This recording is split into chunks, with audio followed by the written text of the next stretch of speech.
keeping you prepared during this next weather alert. We'll have continuing coverage as we track the storm on CBS LA and CBSLA.com. We're also streaming 24/7 on CBS News Los Angeles. This wasn't some unforeseeable act of nature. It wasn't some act of God. This was a foreseeable, preventable tragedy. We have an update tonight on a little boy killed by a falling tree branch at a summer camp. His parents now planning to sue operators of the park where it happened.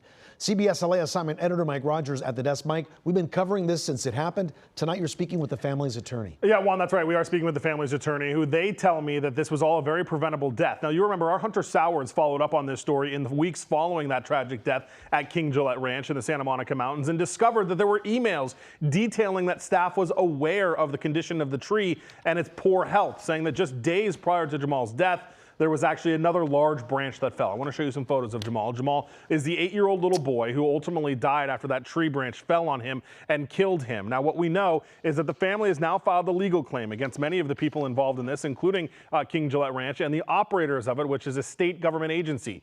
Now, that state agent in that lawsuit, or in that claim rather, they say that the operators knew that this was an unsafe area, knew that the tree was in poor health, and failed to do anything about it. They say in addition to knowing that the tree was in poor health, they did nothing to mark off the ground beneath it and continued to allow kids to sit there and be there. What makes the matters worse is Jamal's parents were there and witnessed the whole thing just as they were about to pick him up on the last day of camp.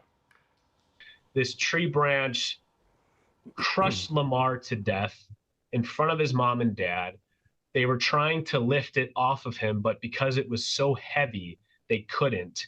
And they just had to sit there helplessly, watch their beautiful boy die as a result of this tree branch that fell on him.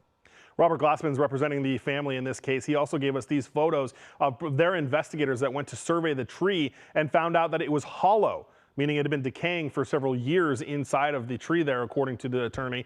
They say that is just more evidence to prove that this company should have done the right thing, or the state agency should have done the right thing by clearing out the tree. I want to show you a statement we received from the MRCA, that's the Mountain Recreation and Conservation Authority, saying, quote, "From day one, the MRCA has been committed to a full, thorough, and transparent inquiry with a proposed action plan to ensure that a tragedy like this never occurs again. That investigation remains open and ongoing, and the MRCA continues to cooperate fully with all parties involved." Juan, this case is now going to go through the legal process today, the first step in filing that legal claim. So tragic. Okay, Mike, thank you very much.